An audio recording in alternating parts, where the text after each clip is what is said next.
Au plus profond de nos familles, là où l'amour devrait régner en maître, une ombre s'installe parfois. Une ombre froide, silencieuse, qui naît d'un testament, d'un partage, d'un héritage. Les liens du sang, autrefois si forts, se fissurent et se brisent sous le poids des biens matériels. Les regards aimants se transforment en regards méfiants. Le cœur se serre devant cette division. Mais ce soir, dans le silence sacré de sa présence, il y a une lumière plus forte que cette obscurité. Une espérance de paix pour les cœurs brisés. Un refuge pour les familles déchirées. Restons unis en prière devant Jésus, le véritable héritage qui ne nous sera jamais enlevé. Avez-vous déjà ressenti cette douleur? Cette tristesse de voir votre famille divisée par des questions matérielles? Partagez dans les commentaires, sans jugement, simplement pour déposer votre fardeau. Prions-nous, les uns pour les autres ce soir. Quelle est votre plus grande espérance pour votre famille en ce moment? Au nom du Père et du Fils et du Saint-Esprit. Amen. Mon Jésus au Saint-Sacrement, mon doux amour et ma consolation, qui pourrait t'aimer au point de mourir d'amour pour toi. Béni et loué soit Jésus au très saint sacrement de l'autel, qu'il soit à jamais béni, loué et adoré. Béni et loué soit Jésus au très saint sacrement de l'autel, qu'il soit à jamais béni, loué et adoré. Béni et loué soit Jésus au très saint sacrement de l'autel, qu'il soit à jamais béni, loué et adoré. Cher Jésus, prisonnier d'amour, abandonné et oublié dans tant de tabernacles, ce bon Jésus qui attend ardemment notre visite et implore un geste d'amour de l'humanité. Seigneur du tabernacle, augmente ma foi. Seigneur de la miséricorde, rends-moi miséricordieux. Seigneur de la vérité, guide mes pas sur le chemin du bien. Seigneur du tabernacle, fais que je t'aime toujours plus.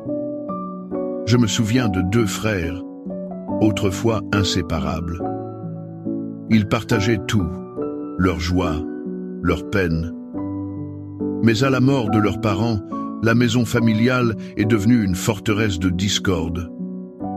Chaque brique, chaque meuble est devenu un sujet de conflit. L'amour fraternel, ce trésor si précieux, s'est évaporé face à l'âpreté du gain. Le diable était entré dans leur héritage. Face à cette tristesse, la parole de Dieu résonne avec une force particulière.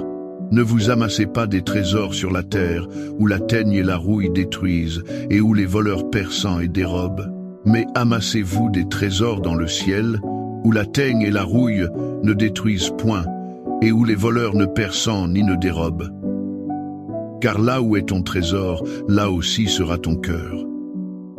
Matthieu 6, 19 à 20 et 1. Jésus, par ces mots, nous rappelle une vérité bouleversante. Les biens de ce monde sont éphémères.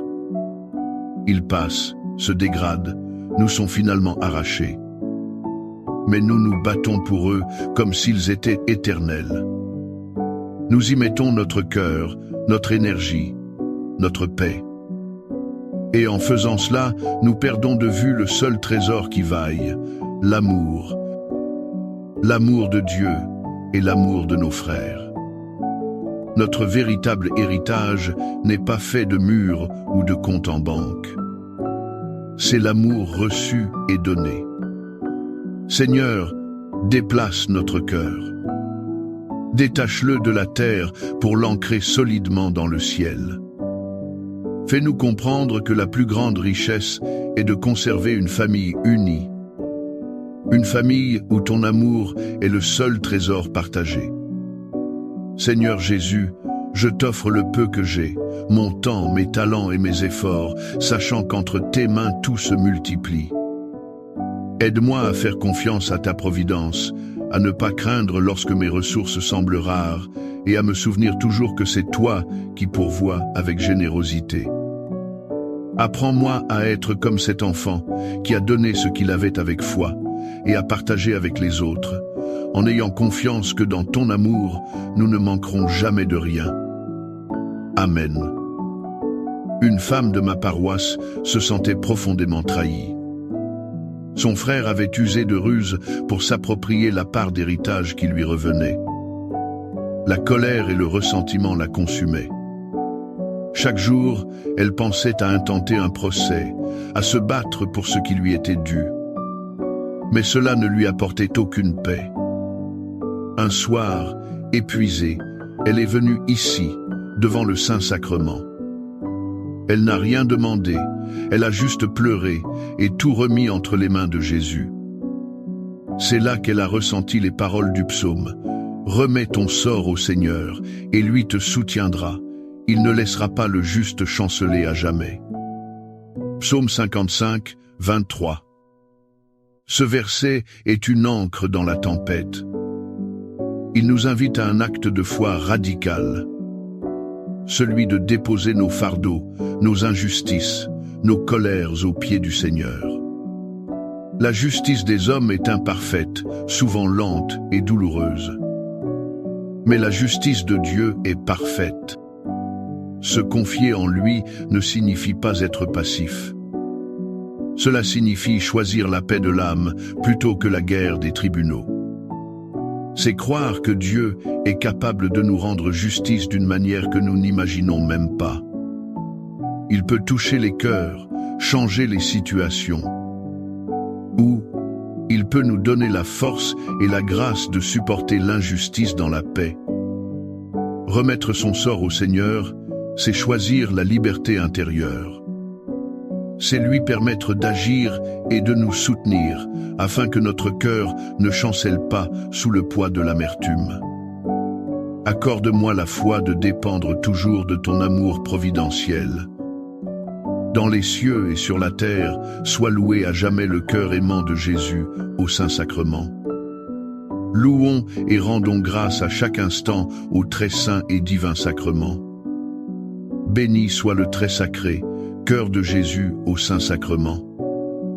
Je pense à cet homme âgé, rongé par la haine envers sa sœur depuis plus de 20 ans.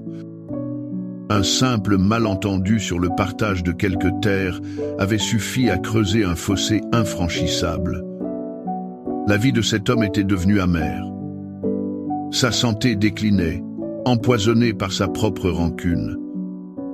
Il ne pouvait plus prier. Un prêtre lui conseilla simplement de venir s'asseoir devant le tabernacle et de lire cette phrase « Supportez-vous les uns les autres, et si l'un a sujet de se plaindre de l'autre, pardonnez-vous réciproquement. De même que le Seigneur vous a pardonné, pardonnez-vous aussi. » Colossiens 3, 13. Le pardon n'est pas un sentiment, c'est une décision. Une décision difficile, parfois héroïque, mais libératrice. Saint Paul nous donne la clé. Pardonnez de même que le Seigneur vous a pardonné. Devant le Saint-Sacrement, nous contemplons l'amour qui a tout pardonné sur la croix. Nos propres offenses envers Dieu sont bien plus grandes que celles que nos frères nous ont faites. Et pourtant, il nous pardonne sans cesse. Comment pourrions-nous alors refuser notre pardon? Retenir la rancune, c'est rester prisonnier du passé. C'est se lier soi-même avec les chaînes de l'amertume. Seigneur Jésus, toi qui as pardonné à tes bourreaux, donne-nous la force de pardonner. Brise nos cœurs de pierre. Fais de nous des artisans de réconciliation dans nos familles, en commençant par la décision de pardonner. Cœur de Jésus, j'ai confiance en toi. Cœur de Jésus, brûlant d'amour pour nous, enflamme notre cœur de ton amour. Seigneur, allume en moi le désir de te recevoir frequently dans l'Eucharistie, afin que je sois transformé par ton amour et que ma vie soit un témoignage de ta grâce. Cœur de Jésus, convertis les pauvres pécheurs. Cœur de Jésus, enflammé d'amour pour nous, enflamme notre cœur de ton amour. Cœur de Jésus, que je t'aime et te fasse aimer. Divin cœur de Jésus, convertis les pécheurs, sauve les mourants, délivre les saintes âmes du purgatoire. Cœur eucharistique de Jésus, augmentez en nous la foi, l'espérance et la charité. Très sacré, cœur de Jésus, aie pitié de nous. Doux cœur de Jésus, sois mon amour. Doux cœur de Jésus, aie pitié de nous et de nos frères égarés. Doux cœur de mon Jésus, fais que je t'aime toujours plus. Gloire, amour et gratitude au sacré cœur de Jésus. Ô cœur d'amour, je mets toute ma confiance en toi, car je crains tout de ma faiblesse, mais j'espère tout de ta bonté. Très sacré cœur de Jésus, aie pitié de nous. Sacré cœur de Jésus, réconforté dans ton agonie par un ange, réconforte-nous dans notre agonie. Sacré cœur de Jésus, je crois en ton amour pour moi. Sacré cœur de Jésus, protège nos familles. Sacré cœur de Jésus, sois connu, sois aimé, sois imité. Sacré cœur de Jésus, que ton règne vienne. Sacré cœur de Jésus, je me donne à toi par Marie, que le sacré cœur de Jésus soit aimé partout. Tout pour toi, cœur très sacré de Jésus. Cœur très doux de Marie, prépare-leur un chemin sûr. Doux cœur de Marie, sois le salut de mon âme. Doux cœur de Marie, sois mon salut. Ô Dieu, qui nous a laissé dans cet admirable sacrement le mémorial de ta passion, donne-nous de vénérer d'un si grand amour les saints mystères de ton corps et de ton sang, que nous puissions recueillir sans cesse en nous le fruit de ta rédemption. Toi qui vis et règnes pour les siècles des siècles. Amen. Dans les cieux et sur la terre, soit loué à jamais le cœur aimant de Jésus au Saint-Sacrement. Loué soit le très saint sacrement de l'autel, dans les cieux, sur la terre et en tout lieu. Seigneur Jésus, je me présente devant toi tel que je suis. Je te demande pardon pour mes péchés, je m'en repens, touché par ta bonté. Pardonne-moi, en ton nom, je pardonne à tous ceux qui m'ont offensé. Je renonce à Satan, aux esprits mauvais et à toutes leurs œuvres. Je me donne entièrement à toi, avec tout mon être. Seigneur Jésus, maintenant et toujours, je t'invite à entrer dans ma vie. Je t'accepte comme mon Seigneur, mon Dieu et mon Sauveur. Une famille était au bord de l'implosion. Les frères et sœurs ne se parlaient plus que par avocats interposés. Leur mère, âgée et malade, en avait le cœur brisé. Au lieu de les raisonner, elle leur a demandé une seule chose: l'accompagner chaque semaine à l'adoration eucharistique. Au début, ils venaient par devoir, s'asseyant loin les uns des autres. Mais semaine après semaine, dans le silence de la présence de Jésus, les cœurs de glace ont commencé à fondre. Ils contemplaient le même Seigneur, source de tout amour et de toute unité. Ils ont compris leur folie en lisant Saint Paul. Puisqu'il y a un seul pain, nous qui sommes plusieurs, nous formons un seul corps, car nous participons tous à ce même pain. 1 Corinthiens 10, 17. Cette parole est le fondement de notre foi et le remède à nos divisions. Comment pouvons-nous communier au même corps du Christ, devenir un seul corps en lui, et ensuite nous déchirer pour un héritage terrestre? C'est un contresens absolu. L'Eucharistie est le véritable héritage que le Père nous donne, son propre Fils. En le recevant, nous recevons tout. Il nous unit les uns aux autres d'un lien plus fort que le sang, le lien de l'Esprit. Seigneur Jésus, Eucharistie, toi qui fais de nous un seul corps, guéris nos familles divisées. Rappelle-nous que notre plus grande richesse est cette communion avec toi et entre nous. Que la participation à ton corps et à ton sang nous donne la force de partager, de pardonner et de reconstruire les ponts que le péché et l'égoïsme ont détruits. Amen. Les louanges divines. Béni soit Dieu. Béni soit son saint nom.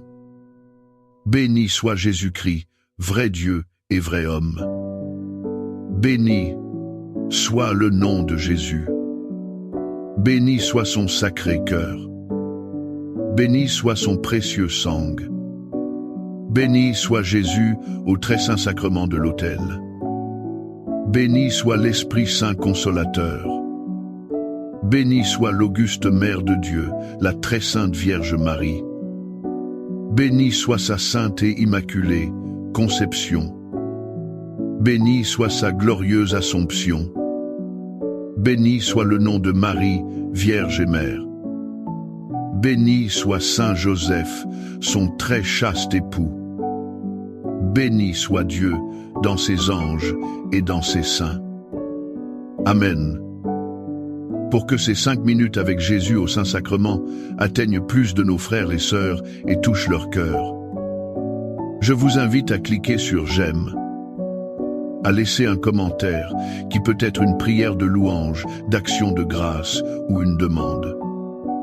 N'oubliez pas de vous abonner, de partager et d'activer la cloche pour recevoir les notifications. Ensemble, prions durant ces 5 prochaines minutes avec Jésus au Saint-Sacrement. Merci.